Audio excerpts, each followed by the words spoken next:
Morning, and this week I was thinking about what to preach on Sunday. And it was like, right, God, what do you want to say about? And I've gone for a job interview this week, and it was like, okay, you do the whole sit there, you across the table. It was a long table, so it's even worse, I was like, okay, board meeting kind of style. I thought, okay. And they start asking you, interview questions. And they look at you going, sizing you up, going, is this the right candidate for us? Is this going to be the person we want to have in the next job? And I'm going, okay, I've got this. Before I went for the interview, I've got this. Really confident about it.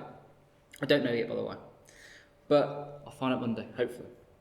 And the idea was that I'm looking at these questions going, how do I fit into this bracket? How do I fit into this category they want us to be? And it kind of came to me for the Sunday morning message, ironically enough, in a job interview. And God has you in a moment. He prepares you for certain things. So, a bit like my job interview, I've got to go, what experiences has God given me to do this job next? Are you good at team working? Well, I work in a team already. Can I climb? I do climbing. It's perfect. Those kind of things I fit this category really well. And I thought, shoe in. Got this. And you sit there afterwards, mulling it over, going, I could have answered that better. I could have done this better. And you go, I could have said this. When you go, God, you've got this, right? And you've got to put that trust in God, which is what I preached about last time. And I was like, well, actually, for me, it's that God's already given me that toolbox, so to say, of things that I've done to allow me to go for this job. My CV was good enough that I could put it in and go, actually, do you know what? We like this person. He can put some words on a bit of paper and sound all right. Let's get him in. And I came to David and Goliath, right? What the Goliath moment in my life? At this point, it was a job interview, and I started reading through the story, and there's so much we look at in this, just that little story, chapter 17, and you look at it and go, wow. When you think back, it's just, a little shepherd. He walks up with his sling, and, he could have got a lucky shot and killed Goliath, right? But we look into it a bit further, actually. There's lots of little bits that we miss. So I'm going to read you through the story of David and Goliath. I'm going to start at verse 4. So a champion named Goliath, who was from Gath, came out of Philistine camp. His height was 6 cubits and a span. That's about 9 foot 6 inches. So this guy is, not going for a door frame. He is ducking, considerably. Right? He wore a bronze helmet on his head and wore a coat of scales of bronze, weighing 5,000 shekels. Now, shekels is a measurement they use, which is about between 50 and 70 kg. Now, if you're wondering, that's a me. Found out from the doctor, I'm about 70 kg, so he's wearing a me on him and happily walking around fighting. And I'm like, okay, this guy is definitely built. On his legs he wore bronze greaves. A bronze javelin was slung to his back, so he's carrying that as well. His spear shaft was like a rod and its iron point weighed 600 shekels, about 6 kg. And you've got to think that's, again, he's got that on the end of a big stick, and he's managed to wheel that round with such force he's killing people, right? This is how strong Goliath is in this moment. And his shield bearer went ahead of him. And then we've got Goliath. He stood and shouted to the ranks of Israel, "Why do you come out and line up for battle? I am not a Philistine, and are you not the servant of Saul? Choose a man and have him come down to me. If he's able to fight and kill me, we will become your subjects. But if I overcome him and kill him, you will become our subjects and serve us." And then the Philistine said, "This day I defy the armies of Israel. Give me a man who let us fight each other." On hearing the Philistines' words, Saul and all the Israelites were dismayed and terrified. Yeah, so the armies are standing there, they're ready. Goliath in that moment looks invincible, right? He's fought hundreds of people, killed them. No one's been able to get close. You've got things, well, with armies, you're looking at a sword, you're looking at a spear, you're looking at shield bearers. He's got everything. He's got all the good stuff, right? He's got all the right equipment. He's got all the best, armors and blacksmiths and everyone making stuff for him. He's won. But then you've got David. So now David was the son of Ephraite named Jesse, who was from Bethlehem in Judah. Jesse had 8 sons, and Saul's time he was very old. Jesse's 3 oldest sons had followed Saul to war. The first one was Eliab, the second was Anidab, and the third was Shammah. David was the youngest. The 3 oldest followed Saul, but David went back and forth from Saul to tend his father's sheep at Bethlehem, to the shepherd. David's, I'll go over here, I'll go over there, I'll go over here, go over there. But he's, that person going, "No, I want to stay at home. I've got to tend my flock, got to make sure they're okay." God is preparing him for what comes next. Now it might not look like this little shepherd boy, I can, make sure a few sheep are okay. Oh, one's gone missing, I'll go and find it. It's gone down a hole, pick it back up again. But he's a young boy. And for 40 days the Philistines came forward every morning and every evening and took his stand. Now in the Bible, 40 days, we come to the idea of 40 days as a significant thing. We've got the 40 days in the desert, we've got the 40 days of rain, 40 years walking through the desert in Moses. 40 days Goliath stood there. And in the Bible, it's very much a point of preparing something to happen, or a transformation is happening in that 40. Now, he said to his son David, "Take ephah of roasted grain, these 10 loaves of bread for your brothers, and hurry to their camp. Take along these 10 cheeses to the commanders of their unit. See how your brothers are, and bring us back assurance for them. They are with Saul and all the men of Israel in the valley of Elah, fighting against the Philistines." Early in the morning, David left his flock in care of the shepherds, loaded up and set out as Jesse had directed. He reached the camp as the army was going out to its battle positions, shouting the war cry. Israel and the Philistines were drawing up their lines, facing each other. David left his things with the keeper of the supplies, ran to the battle lines and asked his brothers how they were. He's running into battle, "Oh, do you mind just make sure, Mom and Dad just want to know how you are, It's like, I'm a bit busy, I can't imagine how the brother must have felt in that moment, like looking at his little brother going, "Just go away. I'm trying to defend Israel." And I felt that moment going, there's a few times I've gone, "Oh, Mom, Dad," or, "Oh, can you just do this?" And they're like, "Can you not see I'm busy?" But actually his parents are so concerned about their brothers, about their children, that they just need to know.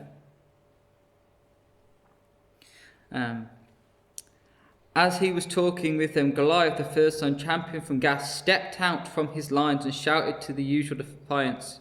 And David heard it. Whenever the Israelites saw the man, they all fled from him in great fear. Now the Israelites had been saying, "Do you see how this man keeps coming out? He comes out to defy Israel. The king will give us great wealth to the man who kills him. He will also give him his daughter in marriage and will exempt his family from taxes in Israel." David asked the men standing near him, "What will be done for the man who kills this Philistine and removes his disgrace from Israel? Who is uncircumcised Philistine that he should defy the armies of the living God?" They repeated to him what they had been saying and told him, "This is what will be done for the man who kills him." Now Eliab, David's older brother, heard him speaking with the men. He burned with an anger and asked, "Why have you come down here? And with whom do you leave those few sheep in the wilderness? I know how conceited you are, with how wicked your heart is. You came down only to watch the battle." So his brother, is there. I love this image because I can imagine my own brother, right? He's there, you're like, "What are you doing that for? Why are you here? Would you not just go away? You're embarrassing me, in front of all these burly men. Why? You're just a weak little boy. Go away." But actually, we do the same thing in our relationships, with everyone.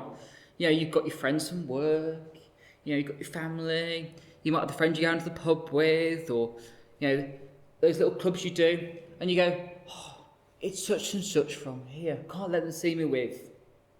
But actually, do we actually need to care if they see us with who? We've got to actually look at ourselves and go, "Do you know what? God's got us, right?" God's actually looking at us and going, are we ashamed of being with God, right? Oh, you can't see us driving to the church car park. I'll do an extra lap just to make sure. But actually, that's what God is. He's there in the moment with David. David's in the right position, but his brother doesn't know it yet. "Now what have I done?" said David. "Can't I even speak?" He then turned away to someone else and brought up the same matter. And the men answered him as before. What David said was overheard and reported to Saul, and Saul sent for him. He's now in trouble, all right? Well, that's what David must be feeling. David said to Saul, "Let no one lose heart on account of this Philistine. Your servant will go and fight him." Saul replied, "You are not able to go against this Philistine and fight him. You're only a young man, and he's been a warrior from his youth." But David said to Saul, "Your servant was keeping his father's sheep. When a lion or a bear came and carried off a sheep from the flock, I went after it and struck it and rescued the sheep from its mouth. When it turned on me, I seized it by its hair, struck it and killed it. Your servant was killed, both lion and bear. This uncircumcised Philistine will be like one of them, because he has defied the armies of the living God." Now, I don't know about you. When I read this the first time, I was like, David, come on. He's got the confidence to just do anything. I wish I had a bit of that confidence sometimes, and go on, God, I want to do this. And you're like, okay. God goes, you can do that, go for it. And you fail and you go, God, where were you? He's like, well, it's not what I meant you to do. Do what you're doing that, why are you doing this? And you look at it and go, actually, David's must be quite a strong lad. He's fighting bears, he's fighting lions, he's killing them. Apparently quite easy as well. He's done this multiple times. Protecting these sheep. And he's getting David prepared for war. Not that David particularly knew that at that point in time when he was fighting those bears. And he's probably standing there, God going, God, will you keep away the bears and the lions? I I don't want to be out at 1 o'clock in the morning. But that God is preparing him with the equipment he needs. The Lord who rescued me from the paw of the lion and the paw of the bear will rescue me from the hand of the Philistine. And this is my favourite part of this passage. Saul said to David, "Go, and the Lord be with you." Then Saul dressed David in his own tunic. He put a coat of armour on him and a bronze helmet. On his head David fastened on the sword over his tunic and tried walking around, because he was not used to them.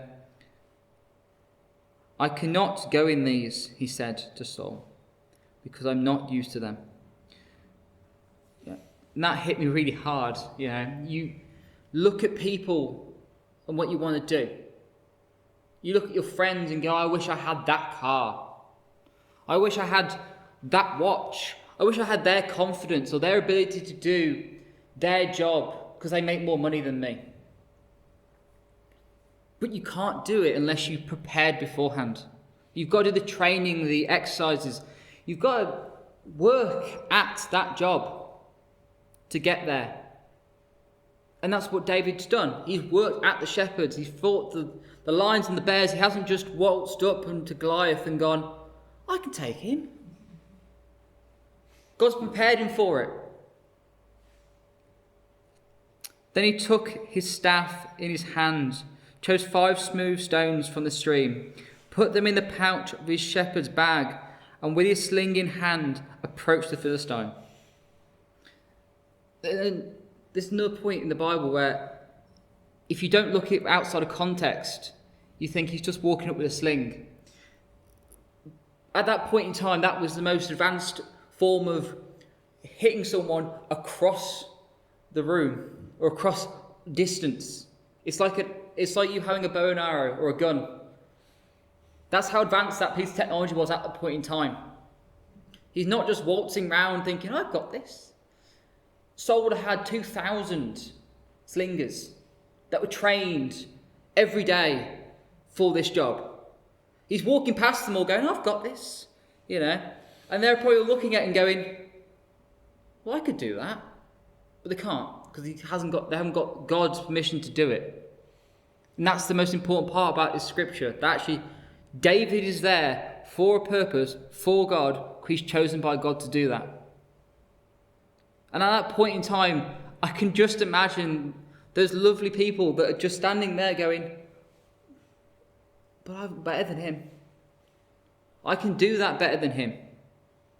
But God's got the timing right for you, just as he's got the time right for David.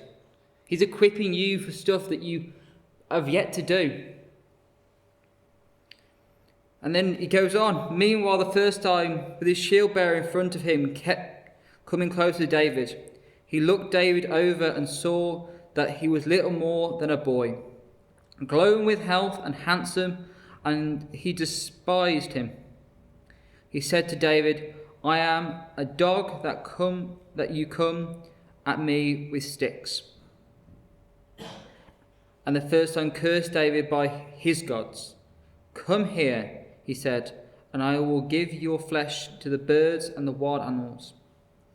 David said to the Philistine, 'You come against me with sword and spear and javelin, but I come against you in the name of the Lord Almighty, the God of the armies of Israel, whom you have defied.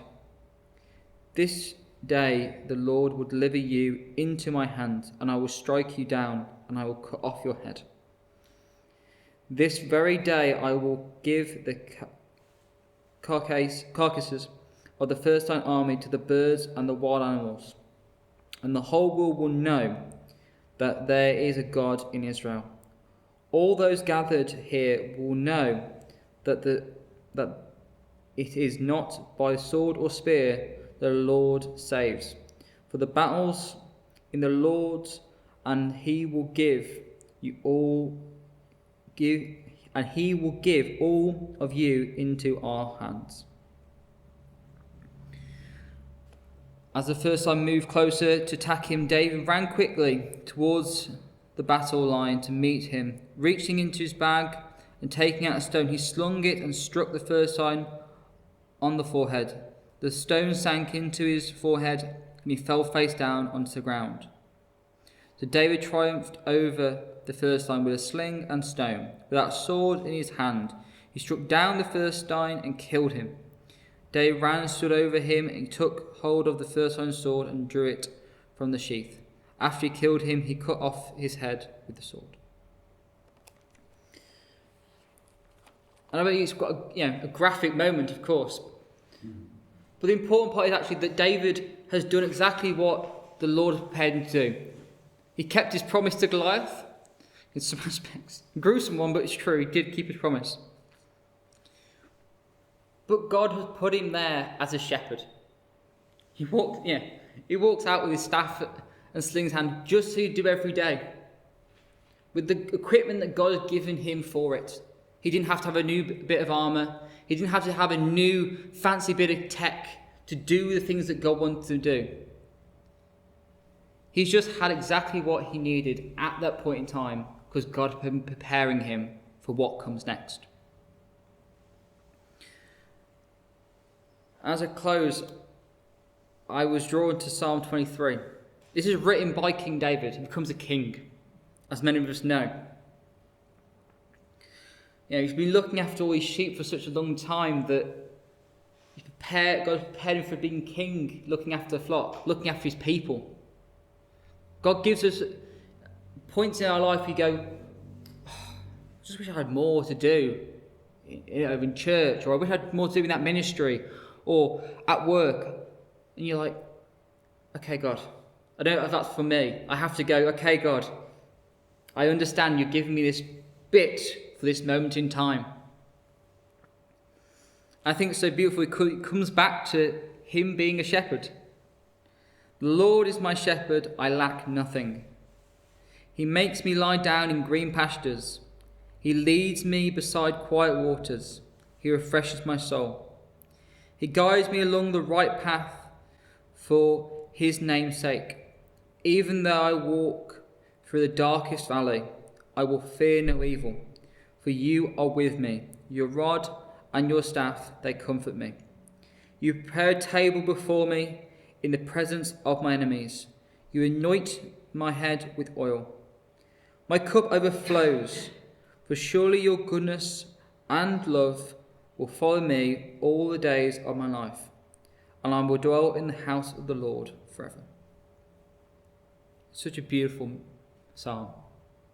After all that, after all the war, after all the struggle, after all the times that he's potentially been nearly killed and they're running away, it comes back to going, I can be me. I'm still that little shepherd boy standing in the green pastures, and God's with me in that moment.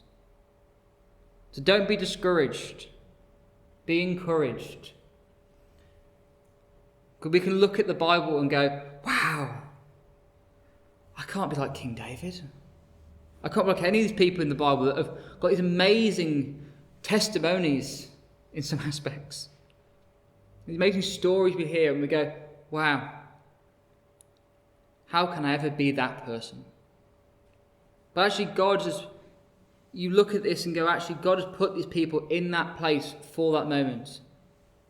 I can guarantee if we stood today and written down everything that God had done for you, and everyone in this room, you go, wow, God's really at work.